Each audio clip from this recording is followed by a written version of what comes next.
Graças e paz, queridos. Vocês estão felizes? Abra comigo em Êxodo capítulo 15.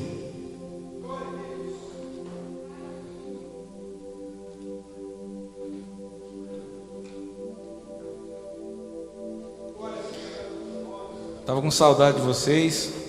Já acho que é a segunda ou terceira vez que eu marquei com o Eliseu e não deu para vir.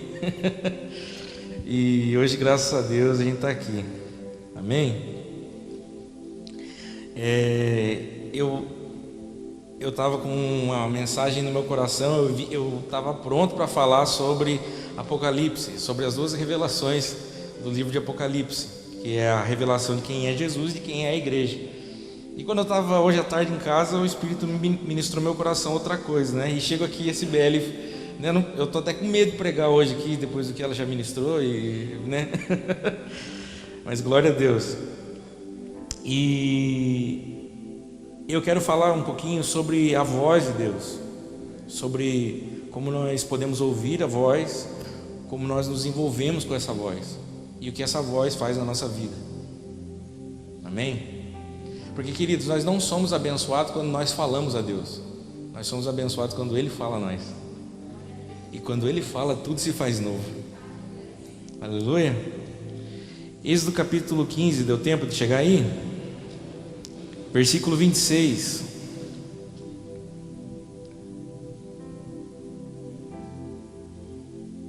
A minha versão diz assim, ó: se ouvirdes atentamente a voz do Senhor teu Deus, e fizerdes o que é correto aos seus olhos, e deres ouvidos aos seus mandamentos, e guardar todos os teus estatutos, não enviarei contra ti doenças que enviei contra os egípcios, pois eu sou o Senhor que te sara. Amém? Essa expressão, queridos, se atentamente ouvirdes a voz do Senhor teu Deus. Vá comigo agora em Êxodo capítulo 19, um pouquinho para frente. Versículo 5.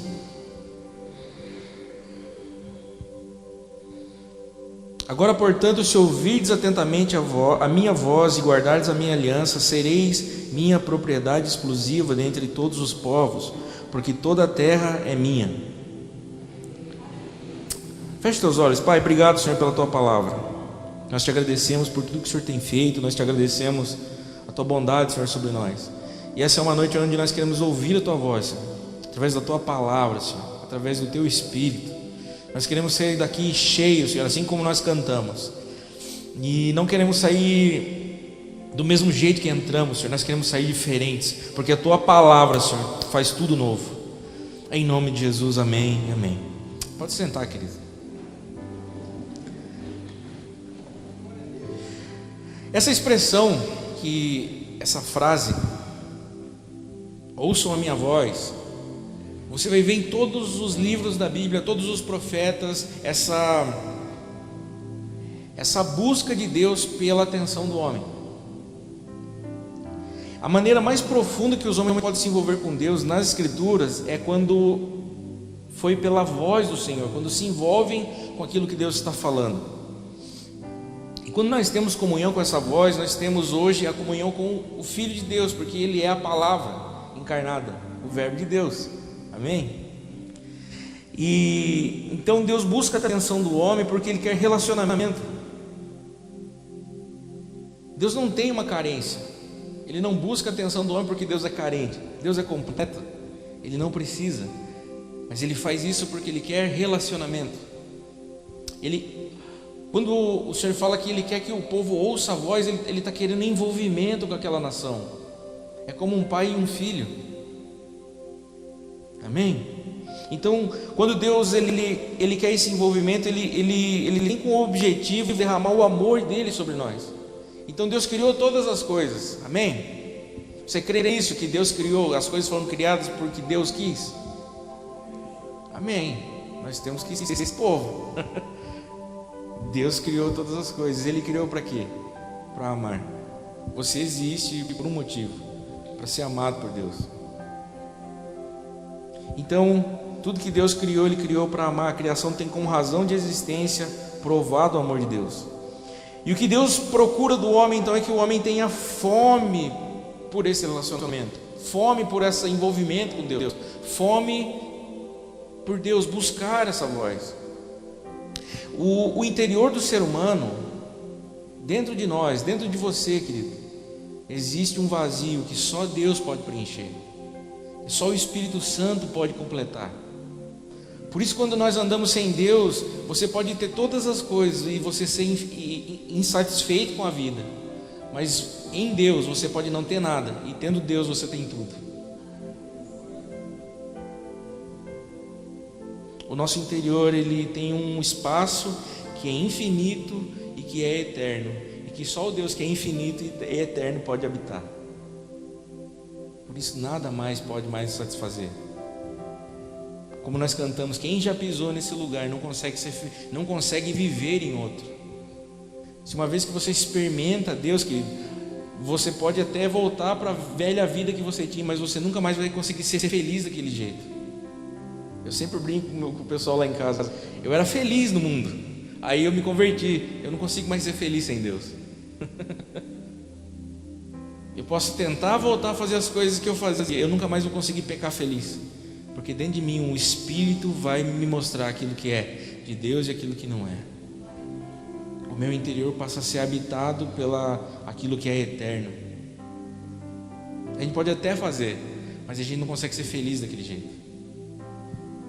Então, só o Deus que é eterno e que é atemporal pode habitar nesse lugar e trazer vida. João capítulo 17, versículo 3 diz que a vida eterna é que conheçam a Deus e a Jesus Cristo, o qual Ele enviou. A vida eterna, Deus ele não salva o homem para livrar ele do inferno. Vida eterna não é não ir para o inferno. Vida eterna é me reconectar com Deus e conhecer Jesus Cristo. Amém? Você não pode servir a Deus e vir à igreja com medo de ir para o inferno. Você precisa vir aqui para se relacionar com seu Pai e conhecer o Filho. E conhecendo o Filho, sabendo como é ser filho. Essa é a vida eterna. Deus salvou homens para que nós pudéssemos ter desejos por Deus. Ao invés de nós desejarmos as coisas dessa vida apenas, nós tenhamos desejo por esse relacionamento. A vida eterna não tem a ver com morar em um lugar, mas tem a ver com ter comunhão em uma família. Amém? Está dando para pegar? Então amém. Então conhecer o Deus eterno tem a ver com se envolver com essa família, é ser adotado, é fazer parte, é ser curado das minhas emoções. Eu não vou mais ser um carente, eu não vou vir para a igreja querendo ser abençoado, eu já sou abençoado. Eu não preciso vir para o culto para querer uma bênção, eu já sou uma bênção, por causa de Deus. E por ser quem eu sou em Deus, eu não preciso ficar correndo atrás de coisas, eu preciso conhecer o meu Pai. Essa é a vida cristã, é o envolvimento com Deus. E Deus ele decidiu nos envolver no plano da redenção dele, nos adotar, nos colocar dentro disso. E nas escrituras que Deus interage com a humanidade, com os homens através dessa voz. Por isso eu quero chamar a atenção aqui, nosso coração nessa noite, para que a gente possa inclinar o nosso coração para ouvir. E como que Deus fala? Eu quero, sem misticismo, sem nada, pela palavra. É assim que Deus fala. Amém? Você não precisa ficar correndo atrás de profeta nenhum. Você precisa abrir a Bíblia, acreditar que existe um Espírito dentro de você que te guiará à verdade do que está escrito nesse livro. E você não precisa ver esse livro como um conjunto de regras a ser seguido, mas você pode ver esse livro como uma carta de amor de um pai para seus filhos. Amém? Eu estou fazendo uma loucura lá em casa.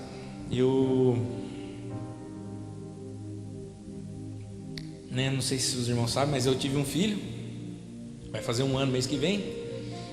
E o Samuel, o nome dele é Samuel, meu filho, eu sei que ele foi dado por Deus para mim por um propósito. E talvez meu ministério não é pregar, não é ser pastor nem nada. Talvez o meu maior chamado é formar esse menino, a ser pai dele.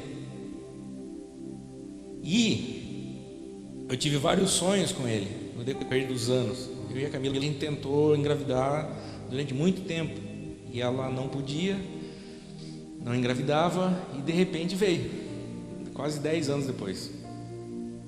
E a gente sabe que veio porque era a vontade do Senhor. Então eu sei que esse menino tem um propósito. E eu não sei se eu vou viver durante muito tempo. E como eu não sei se eu vou viver até ele crescer, eu comecei a escrever um livro para ele. E vira e mexe, eu comecei a escrever esse livro no dia que a Camila me contou que ela estava grávida. Então a primeira data que tem lá nesse caderno é do dia que eu fiquei sabendo. E do dia que eu fiquei sabendo que eu ia ser pai, eu comecei a escrever para ele. Um caderno de 20 matérias, já está na metade. Se um dia, eu espero dar esse caderno para ele quando ele estiver bem de idade, maduro, quando ele for ler, ele vai ver o meu coração ali por ele. Ele vai ver o que eu orava por ele. Ele vai entender o que eu sentia por ele. E existem momentos que a gente está passando agora que ele não tem ideia do que está acontecendo, mas eu vou lá e escrevo: filho, ó, você está passando por isso, por causa disso, e o seu pai está fazendo isso. Ele vai entender lá na frente. Quando ele pegar esse caderno, ele não vai ver como um conjunto de regras, mas ele vai ver uma carta de amor do pai dele. Amém? Eu acho que ele vai conseguir ouvir minha voz ali. Se um dia chegar a faltar, ele vai lembrar do meu tom. Quando eu corrigia ele, ele vai lembrar que no meu olho ele nunca viu ódio, ele viu amor. Amém? Assim é nosso Pai. Essa aqui, queridos, essa palavra que é a regra, o que nós vivemos, como que nós gastamos a nossa vida. Homens morreram para que você tenha esse livro na mão hoje. É a forma como Deus mostra o amor dele para você através do Espírito. Não é um conjunto de regras, não é o que eu tenho que fazer, o que eu tenho que deixar de fazer. É o que eu tenho que entender do meu Pai por mim. Ele me ama.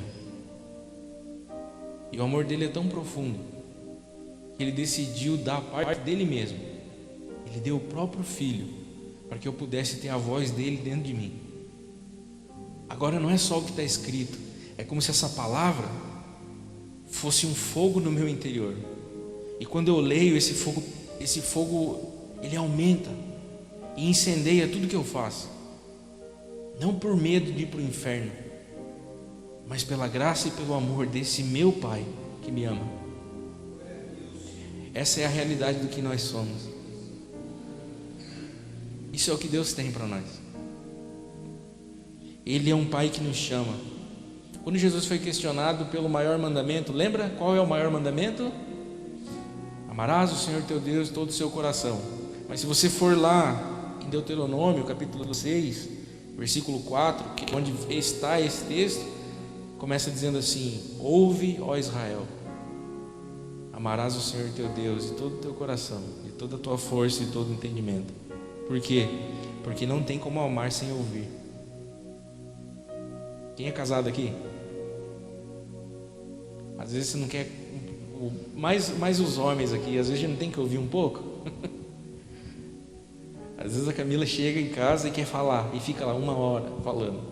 Chega a correr babinha assim, tanto que fala. No começo do casamento, eu olhava para ela e falava: amor, você tem que mudar isso, você está errado. Nossa, ela ficava tão chateada comigo.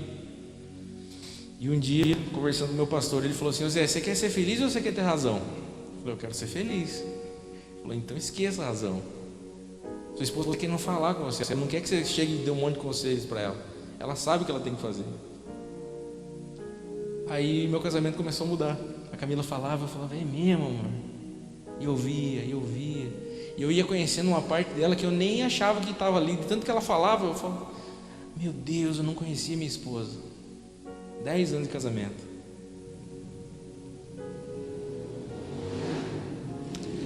Mas quando eu parei e comecei a ouvir ela, a afeição dela por mim mudou.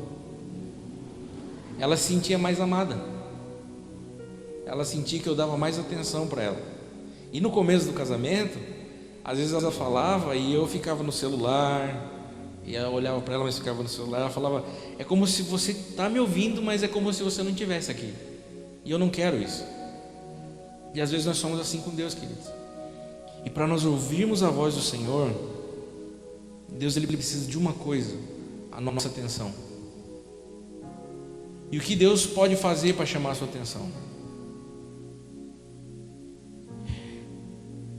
Presta atenção numa coisa, antes de falar isso, eu quero que você guarde no seu coração: tudo que Deus faz, Ele faz porque nos ama. Amém? Guarde isso. Tudo que acontece na sua vida, acontece quando Deus está fazendo algo na sua vida, é porque Ele te ama. Até mesmo as correções. Mas se a nossa vida está tão atarefada, está tão corrida, que a gente não consegue parar e ouvir, o que Deus faz? Ele chama a nossa atenção. Como? Oséias capítulo 2, versículo 14. Se você quiser abrir, mas eu vou ler aqui para você.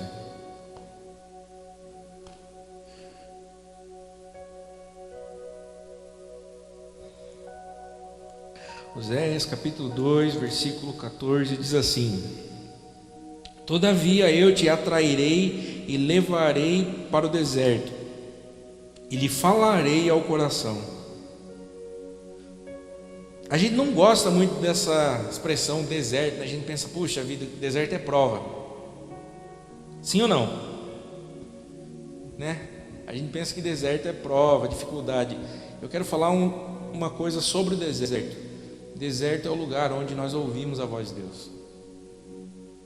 Quando ele fala aqui para Israel, e ele fala que atrairia eles ao deserto e falaria ao coração, ele está tratando aqui Israel como na figura de uma esposa.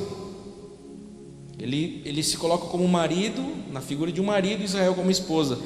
A expressão aqui, queridos, falarei ao coração, é como se ele cantasse uma música de amor aos pés do ouvido. Agora imagina Deus levando Israel ao deserto e cantando uma música de amor aos ouvidos, sussurrando. Essa figura está falando sobre um relacionamento muito intenso que Deus quer com o povo. E o único jeito de o povo ouvir essa voz sussurrando é levando eles para o deserto. Por isso que acontece algumas coisas na nossa vida às vezes. Nós somos levados a alguns lugares porque Deus quer tirar toda a distração, sabe? A gente está tão envolvido com as coisas, a gente está tão na correria que a gente não consegue parar para ouvir. Aí você fica: Deus, me ajuda nisso. Deus, você ora, e você ora, e você ora, e você ora, e você ora. Na hora da oração, quando Deus vai falar, você sai. Porque eu tenho coisa para fazer, eu tenho isso para fazer, eu tenho aquilo para fazer. E, querido, Deus fala quando Ele quer, não quando nós queremos. A gente precisa ter a disposição de parar, sentar num espaço vazio, num silêncio que seja, até Ele falar. Buscar-me-eis e me achareis quando buscar de todo o coração. Quando Deus tem todo o coração na mão dele, Ele fala. Ele não vai falar nada enquanto seu coração não estiver na mão dele. Nada. Deus ele não compete. Com Israel ele usa essa expressão dos amantes. Ele fala: ele levou o povo ao deserto porque no deserto não tinha ídolos, não tinha os deuses, e não havia perigo de Israel trair Deus com outros deuses, não tinha amantes. Essa é a expressão. No deserto Deus não tinha concorrência, e ali ele conseguiria falar ao povo e o povo ouviria. E saindo do deserto eles agora tinham uma palavra. E quando nós temos uma palavra, nós saímos do deserto cheios do poder do Espírito.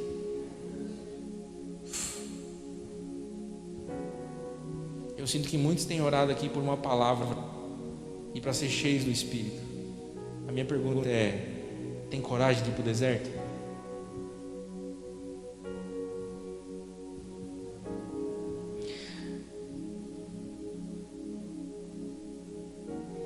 João capítulo 10, versículo 4, Jesus disse que as minhas ovelhas ouvem a minha voz e seguem-me. Essa é uma promessa para todo aquele que faz parte da família de Deus. Eu vou ouvir a voz de Jesus. Amém? Aquele que nasceu de novo, que tem o Espírito de Deus, não fica sem direção. Nunca, em nada. Ah, mas eu não estou sabendo o que fazer na minha vida. Buscar de todo o coração. Uma vez, um senhor, nós éramos jovens lá na igreja, na faixa de 16 até 22 anos, vários jovens. Nós buscávamos Deus, nós íamos orar, passávamos o final de semana orando e jejuando numa chácara. E um senhor de 60 e alguma coisa se converteu na igreja e ele queria ir orar com a gente. Ele falou: viu, eu quero ser cheio do Espírito, eu quero orar com esses meninos. Eu posso? Eu falei: pode. Era mais engraçado, tudo meninado e um senhor de 60 anos no nosso meio, é mó legal. E ele chegou um dia assim, nós sentados, conversando, trocando experiências sobre aquilo que Deus estava fazendo na vida de cada um ali. E ele falou assim: como que eu ouço a voz de Deus? E um irmão, que era o líder lá, um pouco mais velho, ele falou assim: ó, você tem que pedir para ele falar com você. Ele falou: mas só eu pedir? Ele falou: é, só que você tem que esperar ele falar. E eu lembro que esse irmão foi embora. Queridos, nós saímos lá da chácara, era um sábado, era de sexta para sábado, né? A gente saiu pela manhã de sábado. Quando foi domingo à noite, no culto, ele veio chamar a gente. Ele falou: eu ouvi, Deus falou comigo. E a gente perguntou: como é que foi? Ele falou que ele chegou naquele sábado de manhã na casa dele. Ele entrou no quarto dele, fechou a porta e falou: Deus, se esses meninos estão falando a verdade, que o Senhor fala, eu vou sentar aqui nessa cama e eu não vou sair daqui até você falar. Ele falou que ele começou a orar com Deus, falar com Deus, orou pela igreja, orou até pelos missionários da África, ele orou por todo mundo, não tinha mais por quem orar, já não tinha mais assunto para falar com Deus. Olhou, já era quase meio-dia e nada de ouvir Deus. Ele falou que ele ficou em silêncio. Ele começou a chorar. E tem uma frase do líder do Ministério Exército da Salvação, William Booth, que ele fala: quando nada mais der certo, derrame lágrimas. E ele começou a chorar, e chorar, e chorar. E ele ficou um tempo chorando, e de repente ele ouviu Deus falando com ele. Uma convicção no Espírito tão forte. Ele foi cheio do Espírito e falou em línguas. Ele foi batizado naquele momento, ele não falava. E ele chegou e contou para nós assim: eu só ouvi porque tudo no meu coração silenciou, e eu não queria mais nada a não ser ouvir essa voz.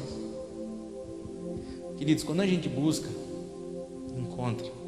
Quando a gente bate a porta, batei-vos e abrir-se-vos-á.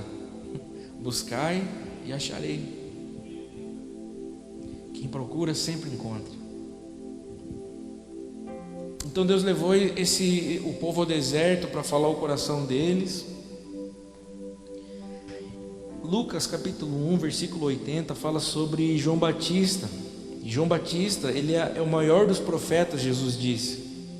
Não teve ninguém igual a ele. De todos os profetas, ele é o maior. E você vê ele não fazendo nenhum sinal, você não vê ele fazendo nenhum milagre, você vê ele apenas cumprindo uma palavra, uma vocação, apenas apontando o caminho para o Cordeiro. E Jesus diz que ele é o maior dos profetas. Ele tem a mesma idade mais ou menos de Jesus, diferença de 6 meses. Então, no capítulo 1, no versículo 80, fala que... Versículo 80. É isso mesmo, Lucas 1,80. Eu estou em João, gente. Lucas 1,80, ele diz assim sobre João Batista. Ele fala que o menino crescia e se fortalecia em espírito, e morou no deserto até o dia da sua aparição pública a Israel. Olha que interessante. João Batista, ele tinha um pedigree na nação. Ele era filho de sacerdote. Filho de sacerdote hoje era mais ou menos assim como se ele fosse filho de um político muito famoso hoje, sabe? Filho de um deputado, um senador, presidente, sei lá, alguma coisa desse tipo. Alguém que todo mundo ia olhar: uau, ele é filho, ele é um sacerdote. E João Batista, ele abre mão dessa linhagem que ele tinha, e vai para o deserto. Quando fala que ele se vestia com pele de camelo e comia mel silvestre e gafanhoto, ele está falando que ele abriu mão daquele estilo de vida daqueles homens que se vestiam bem. Os sacerdotes eram aplaudidos por onde passavam, mas não tinha autoridade nenhuma para mudar nada no mundo espiritual. Oravam e nada acontecia. Jesus falou várias vezes sobre esses homens que batiam no peito e falavam: Senhor, eu me orgulho de mim mesmo porque eu dou o dízimo e eu não sou como esse publicano pecador. Lembra disso? E Jesus fala que o publicano batia no peito e falava: Senhor, eu sou um miserável. E ele pergunta: qual dos dois foi ouvido? Quem lembra disso? Lembra disso? O orgulho espiritual não faz ninguém ser ouvido e nem ouvir a voz de Deus. E João Batista, ele abre mão de tudo isso e vai para o deserto, querido. O deserto foi o lugar onde ele desenvolveu uma palavra. Não sei se você lembra, quando chegam para ele e perguntam: quem é você? Você é um profeta? E ele fala: não sou um profeta. Você é Elias? Não, eu não sou. Você é o Messias? Então ele falou: muito menos. Quem é você? Quem lembra disso? Lembra disso? Ele fala: eu sou a voz do que clama no deserto. Isso, sabe o que é isso? Isso é uma profecia, está lá em Isaías capítulo 40. Ele foi para o deserto com 12 anos e ele fica lá 18 anos no deserto, se preparando, até que um dia ele entende: Isaías 40 sou eu. E ele encarna essa mensagem, e ele sai do deserto anunciando: eis o Cordeiro de Deus. Quando ele sai do deserto, o ministério dele durou 18 meses apenas, querido. Ele ficou 1 ano de preparo para cada mês. E Jesus, quando fala sobre ele, fala: não teve profeta maior.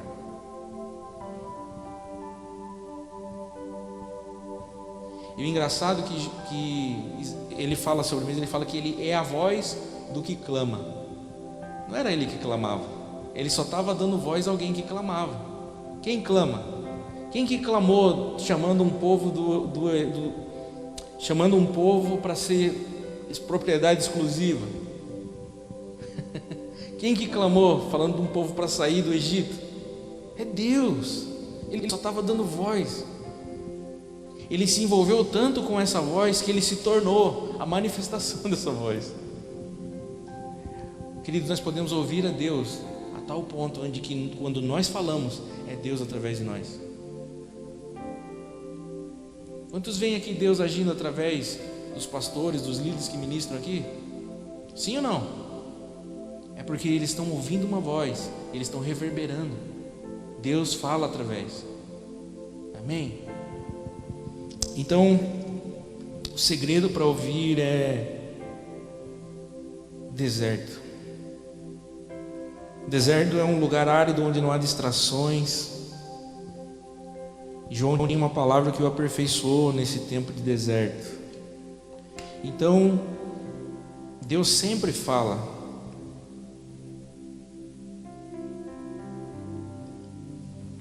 É nós que às vezes não ouvimos. E às vezes para ouvir a voz de Deus a gente precisa ter às vezes um choque na nossa mente. Elias estava tão acostumado com os trovões de Deus, com os terremotos de Deus, ele teve um pouco de dificuldade de ver Deus na brisa suave. O fato é que às vezes Deus vai falar como um trovão, vai ser tão claro que todo mundo vai ficar com medo e todo mundo vai saber Deus falou. Mas às vezes ele vai falar como se fosse numa brisa suave. E aí você precisa aquietar o seu coração, se aproximar ao pé do ouvido e ouvir o sussurro de Deus. E se você está tão acostumado com barulho, às vezes quando vem a brisa suave você perde. Você está acostumado com uma unção que cai como chuva, mas às vezes ele vem como um orvalho, de gotas em gotas. O fato é que Deus está na chuva tanto quanto no orvalho. Ele fala: destile a minha palavra como o orvalho da manhã. Sabe o que isso fala? Que ele fala de atenção. Atenção. Você pode está envolvido com o tumulto, com o trovão de Deus, com o terremoto de Deus. Mas às vezes você tem que estar atento, porque de repente tudo muda. Você está acostumado com alguém pregando, gritando, daí vem um cara que fala mais baixo como eu, você dá até sono. Mas Deus fala através de mim também. Você pode não gostar de mim, mas Ele fala. De vez em quando ainda dou uns recados.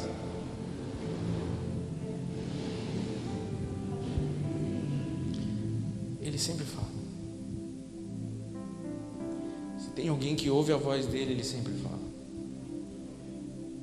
Se tem alguém querendo ouvir, Ele sempre fala. Ele fala até através de um jumentinho. Por que não vai falar através de mim? Através de você? A gente só precisa parar e ouvir.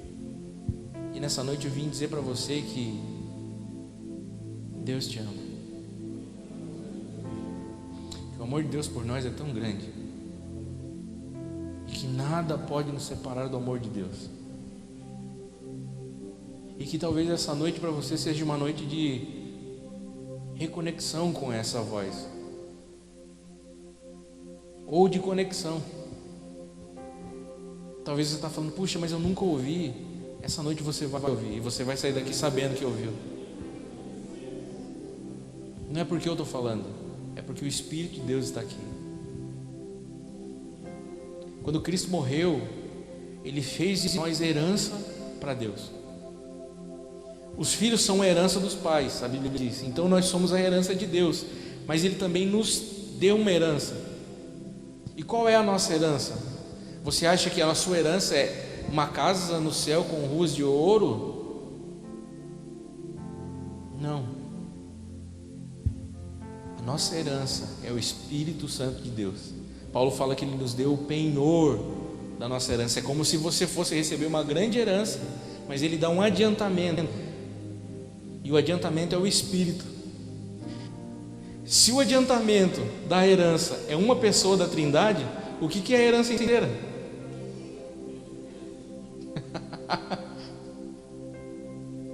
É a Trindade inteira. Sabe, Apocalipse 21 fala sobre o Deus que ninguém jamais viu. João fala que ninguém jamais viu Deus, mas o Filho o revelou. Então quem olhava para Jesus via o Pai. Mas querido, vou falar uma coisa para você: o Pai nunca foi visto. Sempre quem apareceu, tanto no Antigo Testamento, no Novo, foi sempre o Filho. Quem andou lá com Adão? Jesus. Quem entrou na fornalha com Daniel? Jesus. Ele era o anjo do Senhor. Bom, não tem tempo para falar sobre isso, mas é isso. Um dia o Eliseu traz eu numa escola bíblica que a gente fala sobre isso. Umas 3 horas, aí dá para a gente conversar. Mas em todas as escrituras, sempre quem foi visto foi o Filho. Aí Apocalipse capítulo 21 fala que o mesmo Deus e Pai, quando o Filho cumprir toda a missão, entregar derrubar todos os inimigos, colocar todo o governo debaixo dos pés, ele fala que céus e terra voltarão a ser uma coisa só. A nova Jerusalém vai descer do céu. Ninguém vai ir para o céu, a Jerusalém vai descer, vai ser céu e terra de novo. Quando acontecer esse momento, fala que o próprio Pai, que ninguém jamais viu, descerá e será visto com eles e tabernaculará, e o mesmo Deus estará entre eles. Essa é a nossa herança. Não são ruas de ouro, não é uma casa nova no céu, é o Pai. Apocalipse, a grande revelação é essa: é quem nós vamos nos tornar. Nós vamos ser aqueles que vão poder olhar para Deus e não vão ser fulminados, porque Ele vai terminar a boa obra que Ele começou em nós. Feche seus olhos.